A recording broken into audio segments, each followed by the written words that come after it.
Welcome everyone to our psychologically thrilling Goldster Inside Story, where we are going to talk secluded cabins, Airbnb, conversations on trains, and ghosting. Do we know exactly what ghosting means? Do you do it? Have you had it done to you? Let us know if you can, because our guest is the queen of best-selling suspense. And behind that calm, friendly, patient face that I'm seeing on my screen is a ferociously inventive mind with books published in 33 languages and millions of copies sold worldwide. Goldster is so lucky. My guest combines her extensive knowledge of the human psyche and an understanding of trauma and the fear of those drivers of the human condition. And in her work, she's completely in tune with the Goldster ethos of interaction, learning new things and staying stimulated. And in her case, it is keeping readers on the edge of their seats. So welcome, Lisa Unger, to Goldster Inside Story. Oh, thank you so much for that lovely introduction. It's lovely to be here. And I love your whole philosophy. I love that. I mean, I think my husband and I are already sort of practicing that about trying to stay as active and, fit and mentally, in tune so that we can, be healthy and without medication as we get older as well. So I really applaud that mission for sure. That's brilliant. And you do look a little over 30, but not much more, I can say that. I'm a little over 30. We're going to talk about three things today, which come from the three most recent books of yours. One is about taking holiday breaks with friends. And the second one is striking up conversations with strangers on trains. Don't do that either. Don't do any of that. And the third one is ghosting. Now, this is the latest book out in the UK. Yes. And Secluded Cabin for Six is out next month. That's Holiday Breaks with Friends we're going to be talking. But I want to talk about this one first. Yeah. Because yesterday, as I was driving down the motorway, we call the motorways here, I missed the turning. I was listening on audio because you have got this skill of building suspense and wondering what's going to happen next, and the signs just blur and you don't want to see them again. But let's start at the beginning. It's called Last Girl Ghosted, but what is ghosting? Yeah, so ghosting is something that's kind of endemic to the digital age, right? So I'm sure people ghosted each other before there were devices on which to ghost. Like maybe it's a matter of just you've had an encounter with somebody, whether it be, social, sexual, whatever it is, and you are communicating via your devices with that person via text or however it, maybe Snapchat or on social media. And then all of a sudden that person just stops communicating with you. They stop answering your texts. They don't, they block you from their social media accounts and you can't interact with them and they can't interact with you. And of course, this only works in a modern age where we have these very loose tie connections. So you don't have any connection to their family or their friends, or maybe you don't work together, you don't go to school together, or you don't go to church together. So there's no point at which you might just run into them in real life and say, hey, you didn't return my call, or hey, you didn't answer my text. They're just gone because they're not in your social sphere to begin with. And you have been ghosted. And that's like sort of the most innocuous level of it, where you've dated someone and they don't want to see you anymore. They don't break up with you. They just end all communication. But, it's also, you might have been scammed or something like that. So there's all these different layers to it. And this is something like the digital age. So it's not just being dumped, it's being dumped plus. So yeah, it's like being dumped, and it's like being dumped without the courtesy of somebody saying, hey, this isn't working out for me. I don't want to see you anymore. It's just like nobody answers your text. You don't get any responses to your emails, or you can't get on somebody's social media account anymore. So you've basically been turned into a ghost. A ghost. It's psychologically very difficult for people because like people want closure, right? They want to know, what did I do or what went wrong? But, some people don't have the, in this new age, the way people relate to each other, you don't feel the necessity to treat people well in the same way. And the reason that it happens in today's age is, I think when we were chatting earlier, is that you meet on a dating site and you can actually end up going to bed with someone quite quickly without really knowing who they are. As you said, you know, you haven't met them at work, you haven't met them in the community or anything. Absolutely. Yeah. I mean, and that was one of the big inspirations for Last Girl Ghosted. Is I had a very young friend and we were talking about her online dating experience. So when I was dating, online dating had just kind of started there, but there were no cell phones, there were no apps, there was nothing like that. It was all on your computer. But like, you know, so I did have some experience with online dating before I met my husband. I've been married for 23 years. So it was like way a long time ago, but you know, I remember a little bit of that like feeling of like meeting somebody online and then going and meeting them in the real world, and what a strange kind of feeling that is. But now it's like, just that's the norm. And so she was saying how, you know, she'll have an app on her phone. In my book I call it Torch, and she said it's just an endless stream of people, and it's the, you know, she's like, you just scroll through the next one and the next one and the next one. And she's like, she asked me like, how do you ever know if it's the right one? And I just was like, I just felt a little bit heartbroken by the question, because it seemed so wrong to me. It's like love is a head trip, right? It's not an algorithm. You know, you're not shopping for a toaster, right? So it's like you're not looking through all the available toasters and just picking the one with the best reviews. Like, love is not an algorithm. I think we must put that. It's just it was so heartbreaking, and I felt like, wow, that is just it's a broken question.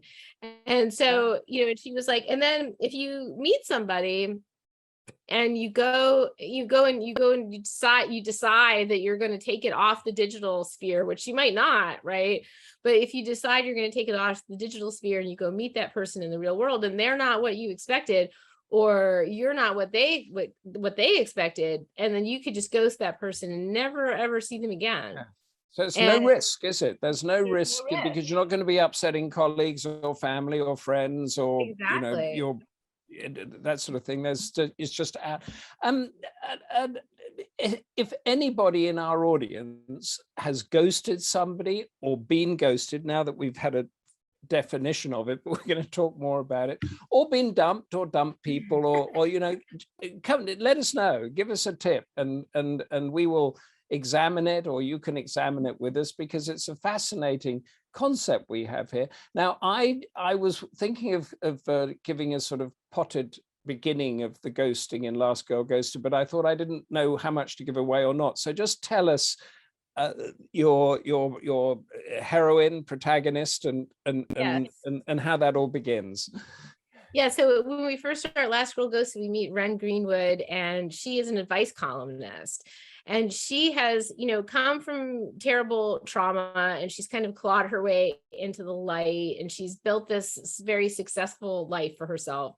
And she is, you know, she's got a family of friends, she's got a home, and she has a job that she loves. And except there's one thing missing from her life, and she just doesn't have any love in her life. And her best friend Jax is like kinds of pushes her into the online dating sphere. She reluctantly enters. She signs up for this app called Torch, and she has some underwhelming encounters.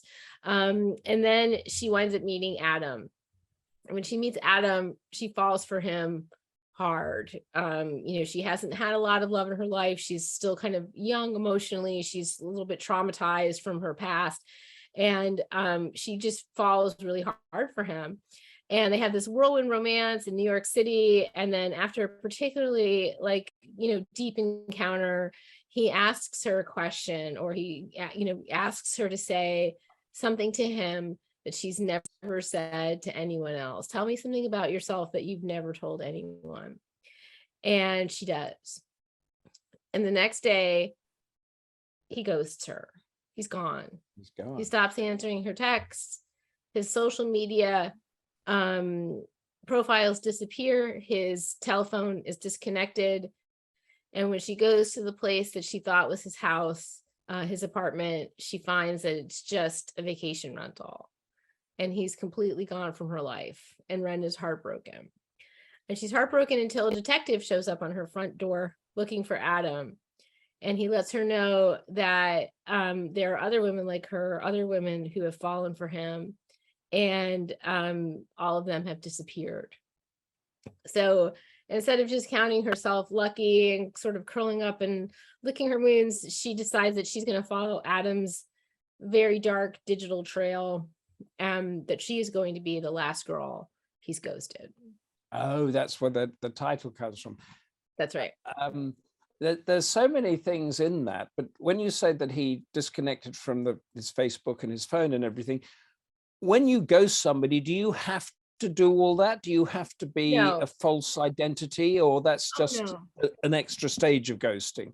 That's just it. I mean, there is that, there's a lot of opportunity, and this is something that I sort of, looked at a little bit in Confessions on the 745, and here in Last Girl Ghosted, there's a lot of opportunity online for people to run very elaborate scams. We all know, or maybe we don't all know, what catfishing is, where you create a false identity for yourself and you use that to date people.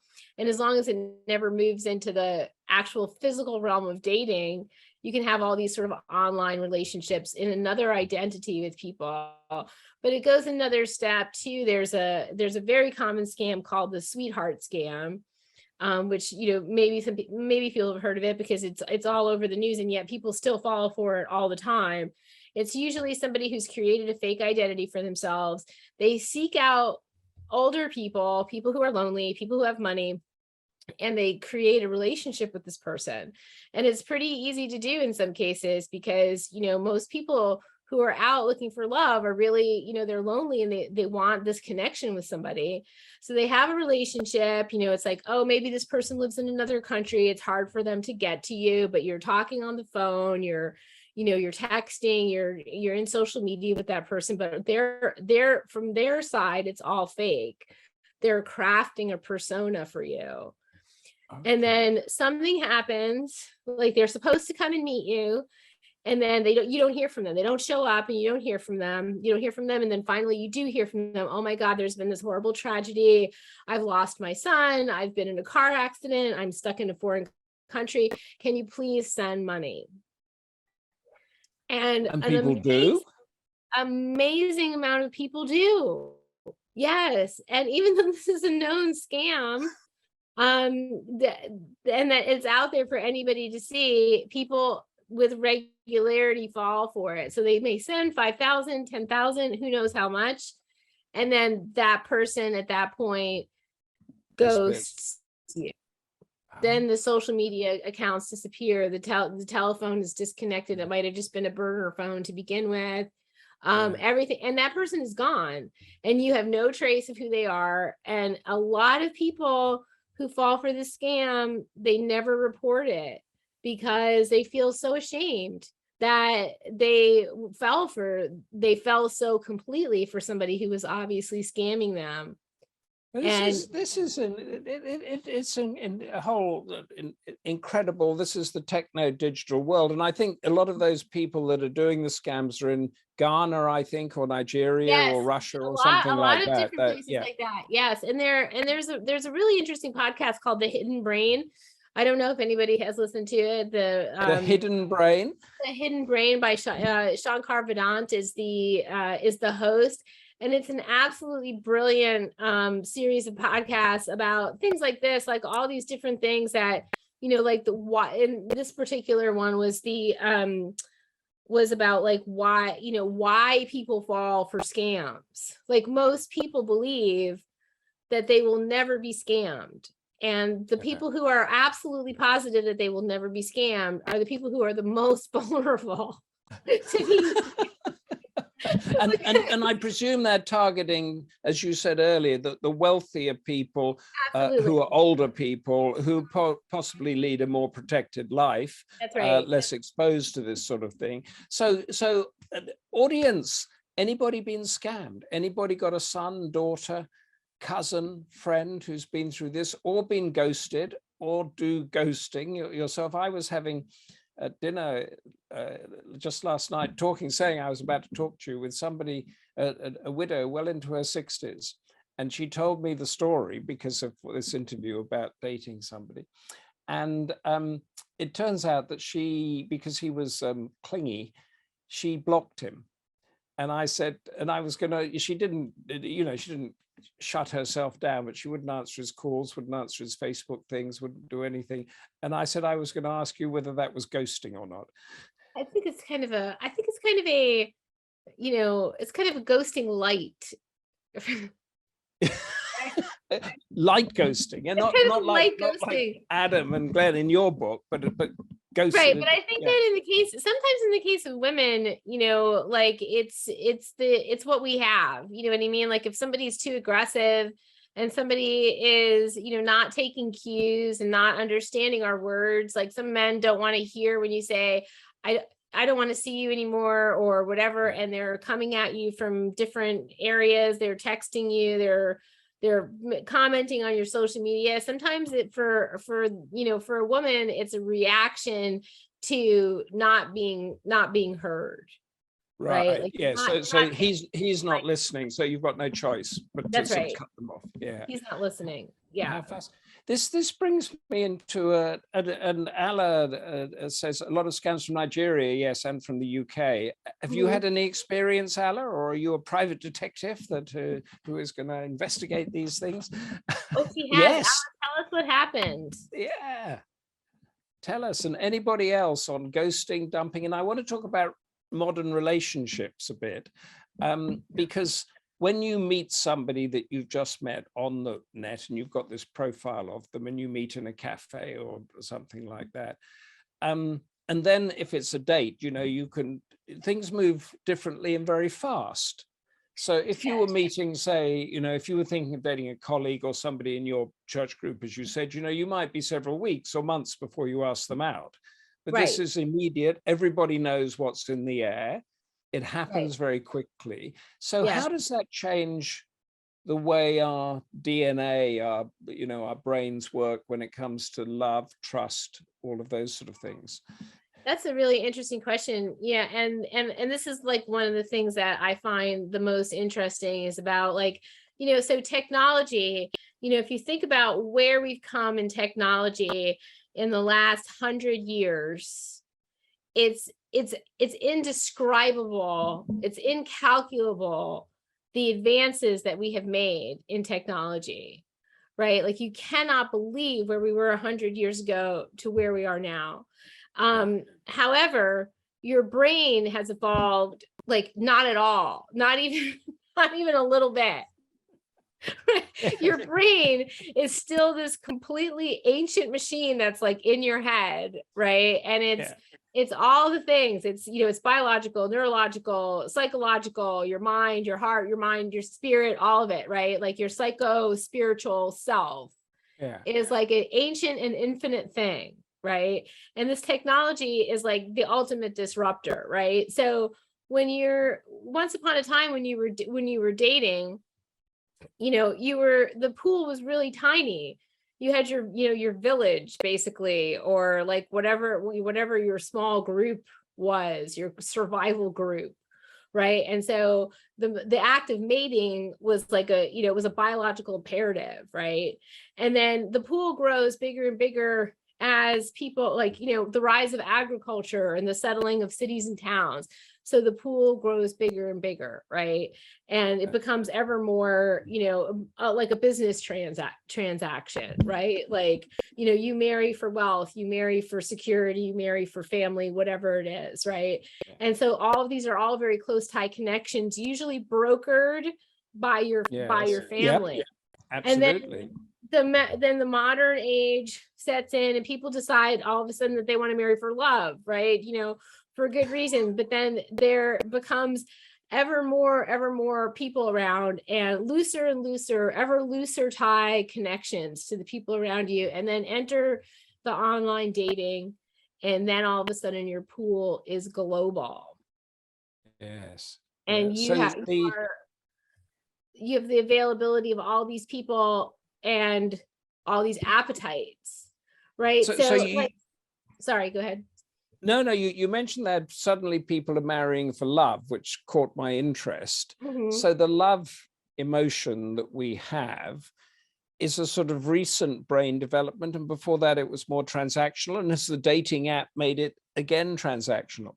Yeah, I don't think that I don't think that love and passion and desire are a new thing, but it's not that it's not that once upon a time, those were not the drivers for your marriage. Those were not necessarily, you were not able to, those were not the drivers for your mating. Jane Right. Austen, in particular, you have to marry for money and status. That's right. You You have to, exactly right. Exactly right. You have to marry for money and status. And that's, that was part of it. And maybe it's still part of it, but like on a subliminal level, there are still arranged marriages, of course, in all different cultures. But it's really interesting how, like, so for me, like this technology, the online dating or social media, in the case of Secluded Cabin, Sleep 6, it's like the DNA testing technology that has interested me. Like I'm not so interested in the technology as the way it's rewriting the way we relate to each other.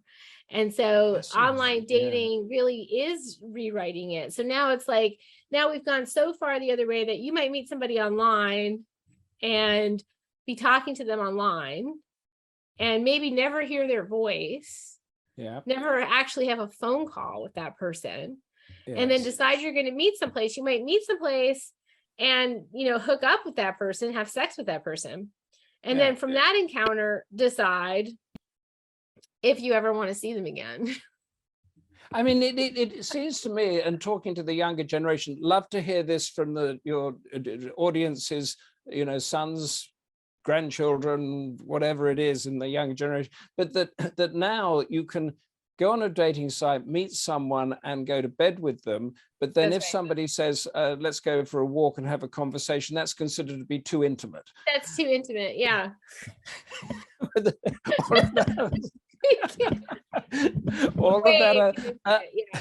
That's real next level stuff. You really don't want to go there. And there was somebody my goddaughter who was sort of fretting about getting a call for it, and I said, why don't you call him? And she said, oh no, that's going far too fast. It's too far. I had a similar thing with my own daughter who's 17, and she had been talking to somebody online. I should say my daughter had never had any social media until the pandemic. We really were very strict about it, and then once the pandemic hit, like kind of all bets were off. It was like the only way she could connect with her friends and stuff like that. So we let her have that, and she started talking to somebody who she had met online she's an artist and an animator, and she met another artist friend, and this was not a romantic thing even.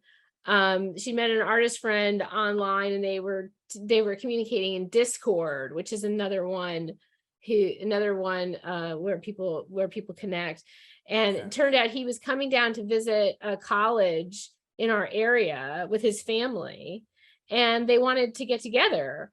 And I was like, oh God, that's so weird. I'm like, but with us, like, we'll go with you, we had enough information about him that I knew he was not like, I don't know, like some 40-year-old man in Santa Fe who was like looking to, catfish her or whatever. So we decided we would take her to meet his family. Yes. And it was pretty close to us. It was like a pretty loose thing. And we couldn't make it work. Like you couldn't make it work. Like it was all texting. Oh, I can't. Oh, maybe in an hour. Oh, maybe later today. Texting. I was like, just pick up the phone and call him and let me talk to his mom. And like we could never No. get. I was like, no, I can't call him.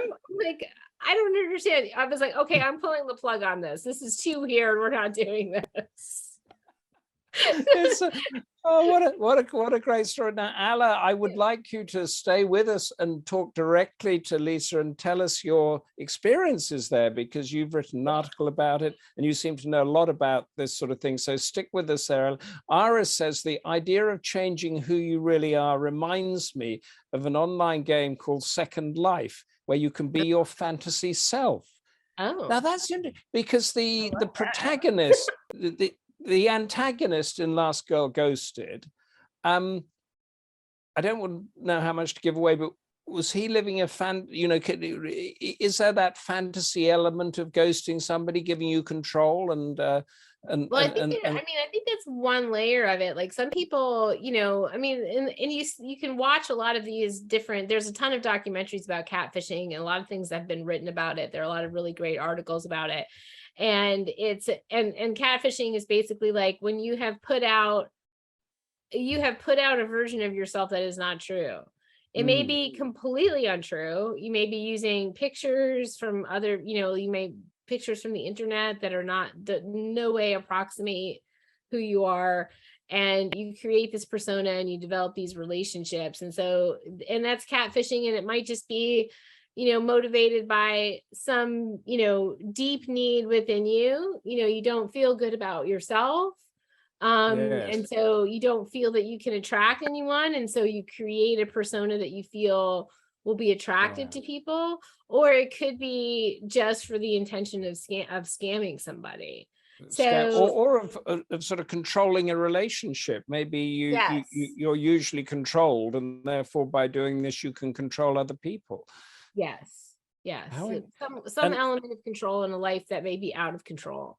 There's usually Iris has raised an interesting point here. Young people and grooming is dreadful. How does what we're talking about move into this idea? Is it called grooming in the US, of grooming sort of people to do bad things? Yes, I mean it is called grooming here as well. And like you can and again there's all different layers of it. But and this is one of the things too about social media, and I've actually seen it happen on my own page. It was something that I had to kind of crack down on, because people, you as an author, you post about your books, and then there's a bunch of people who will respond and comment to whatever you have out there. And then there are the people on the other layer who are watching that, and they've considered the people who come to your site to be women of a certain age, to be women of a certain like economic group or whatever. And then I've seen people on my site start interacting with women saying, oh, you have great taste in books. Oh, I love your hair. Oh, like whatever it is that whatever details they've been able to pick up from from the social media posts.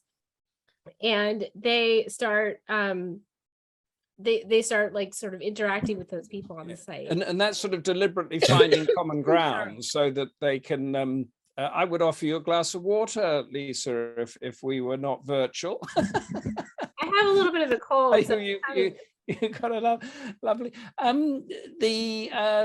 wanted to move on to onto the cabins, the Airbnb family, but it's the similar things that we're talking about, I think. But before that, in Last Girl Ghosted, it's written in the first person. But she is writing it to him all the time. It's sort of, you've done this to me, this is your apartment that doesn't exist, and that sort of thing. Is that I mean, you're known for sort of experimental writing techniques. Is that a particular technique that you use there? Yes, I'm going to try to answer without coughing. Yeah, oh. I've been eating. Sorry about that. That's okay. Yeah, a lot of books just, I'm sorry, I'm just going to ask you to hold. Sure, yeah, no problem.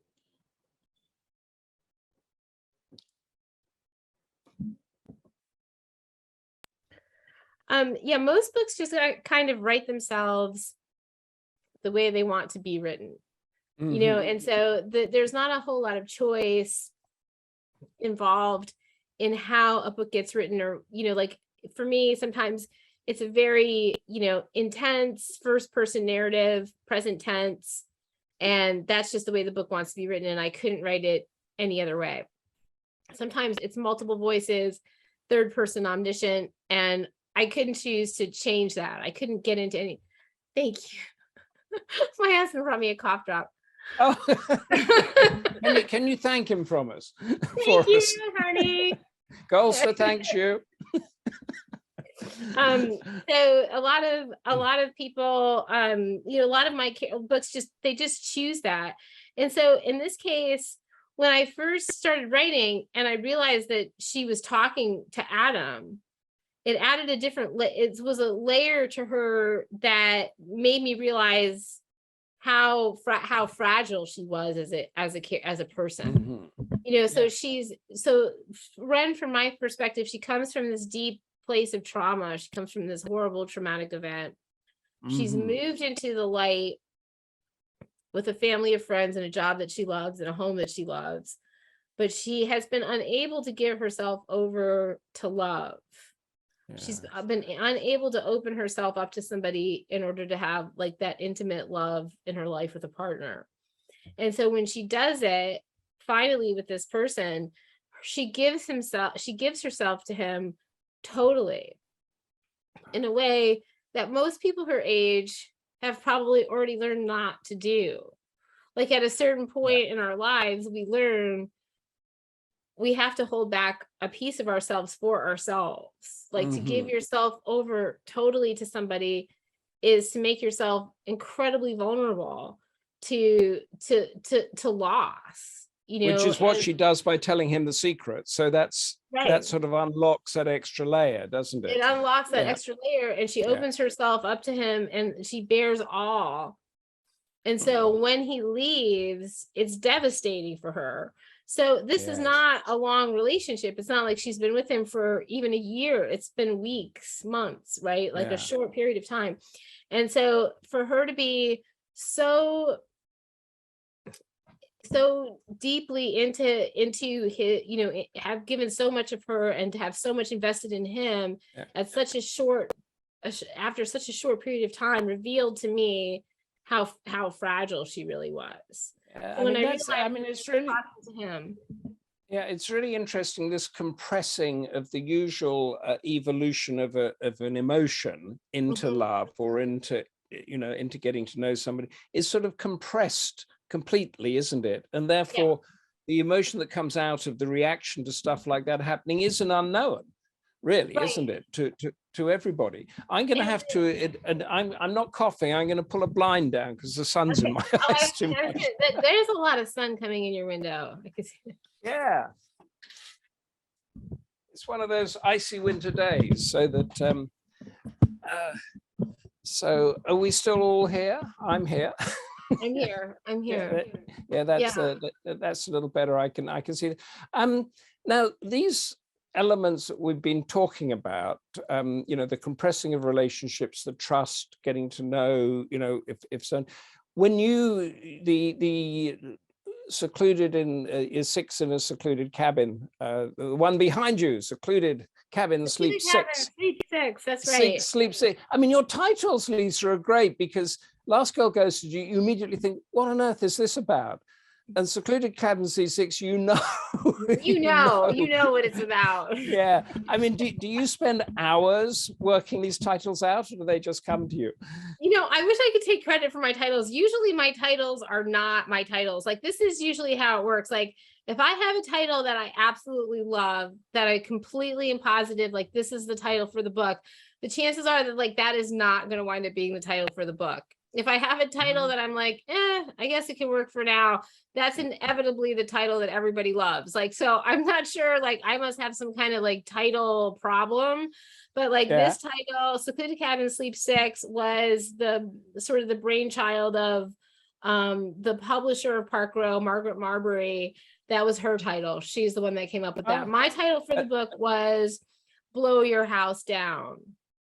Blow Your House Down. Blow Your House Down. That was my title for the book. No, everybody hated it. So I was like, okay, well, somebody has to help me come up with another title then, because that is the title. And then, so anybody got a view on that? You can do Secluded Cabin Sleep 6 against Blow Your House Down. Which one would you pick up in the bookshop? And we can see if anybody's got a view on. And did you go through the the time-honored struggle of getting first published and then becoming a bestseller writer? How was that journey, as they say? My journey has been so long and twisty. So I've been a writer all my life. Like, I never wanted to do anything else. I just knew that's what I was, like from a very early age. Like, I was a big reader. My mom was a librarian. And my dad was an engineer. I guess is an engineer. You don't really ever retire from being an engineer, I don't think. Like, it's just like the way your brain works. And when I was like, I want to be a writer, my dad was like, no, like that's a terrible idea. Like do not become a writer. That's not a real job. That's not a real job. I was like, oh, okay. And so he goes, look, here's the deal. I've got you covered through college. You know, you've got 4 years to get your degree. I don't care if you take basket weaving, but when you graduate, you're off the payroll. Like that's it. Don't move home. Right. Don't travel around Europe to find yourself and write your novel. Just get to work, get a real job. So not surprisingly, even though my whole education was, you know, devoted to writing and literature, I when I graduated, I didn't really have the confidence to pursue my dreams of being a writer. So I went into publishing, which was like that's like the closest thing I could do to following my dreams, you know, without having any skin in the game. You've been it's been incredibly successful for you. It Did you doubt? It was amazing. Like, so I worked in publishing for 10 years while I was like secretly writing in the background. And I think that, you know, that was the place where I learned that writing is a real job and that people do it. And I could probably do it too. Right. So I learned everything there was to learn about the business during those 10 years. I was going to say, we've had some answers into your title thing. So it seems that your publisher, or whoever, Cabin Sleep 6, as one out of our huge focus group here, has come in. But Geeta asks, what was The Last Girl Ghosted? What was that original title? Last Girl Ghosted was, I can't even remember now. Let's see. It was just Ghosted. Oh, just Ghosted. Okay. Ghosted. So you put The Last Girl in there and you tick a number of boxes, don't you? Right, the I guess girl so. and that's and the last. It's amazing, like how much you would think the title fell strictly into the realm of the author, but it really doesn't. It falls into the realm of marketing. And when when the sales and marketing team doesn't like your title, you change it. That's pretty much how it works. And then Confessions on the 745, which I have to say is probably one of my all-time favorite titles, also not mine. My original title for Confessions on the 745 was Black Butterfly. Black Butterfly. Okay. Okay, but you don't quite know what that means, whereas you want to know what the confession is and what the train is and what happened, so don't you? That's why I'm not allowed to title my own books. Now, we haven't had time to talk about that, and because I just want you to give us a top line, because you're also, in one of your many hats, is it the chair, deputy chair, co-chair of International Thriller Writers? Of the International Thriller Writers, that's correct. Yeah. Along with my good friend, Greg Hurwitz. Yes. You'll be talking to you, I think, on Friday, is that right? You've given me the cue because I want you to stay right there for 2 seconds whilst I tell people what's coming up. Yeah. And then we're going to come back to you to say goodbye to our podcast listeners. And we have a separate thing then for Goldster members.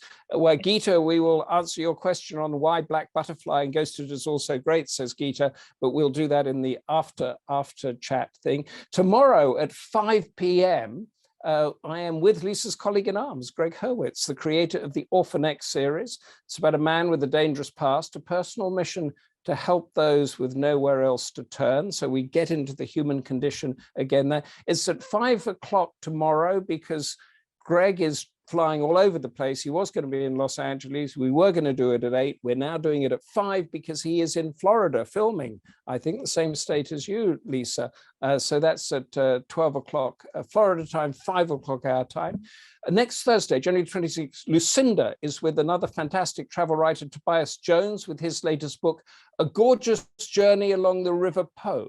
That is Italy's equivalent to the River Thames or America's Mississippi. So that's a journey not to be missed. And then the 27th, Lucinda hosts Book of the Month, The Prime of Miss Jean Brodie. Goodness, I do remember that. The teacher, Jean Brodie, tells her class how to act and think.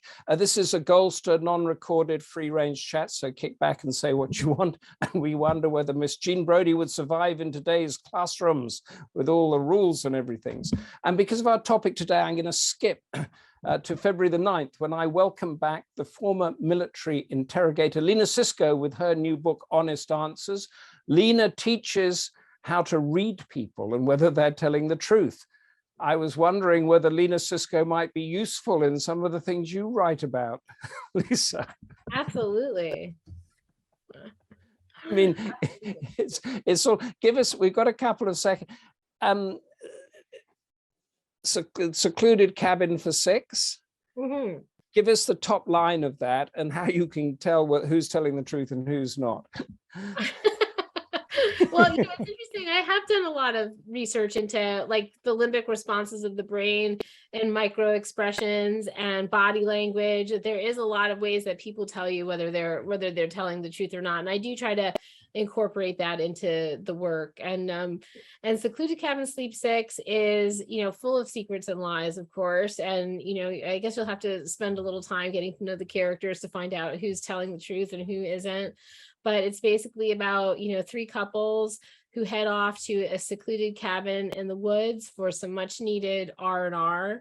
And they're hauling with them all kinds of baggage in the form of secrets and lies. And there's a stranger lurking, and that stranger is running a dark agenda of revenge. And cell phone service is spotty, and there's a storm coming. Okay. So the storm is coming. Yeah, I saw that. A storm, and that is out here in the UK next month, just in a few weeks, isn't it? That's right. Yeah. That is brilliant. Before I let our podcast people go, Goldster's mission, as we've discussed, is for people to stay as healthy as can be as the years go by, with as little medication as possible. We've had this really interesting discussion. How does your work, psychology, suspense, the human condition, contribute towards that mission? Well, I think that the brain is like the thing that we know the least about, right? Like we know more about space than we know about our own brains.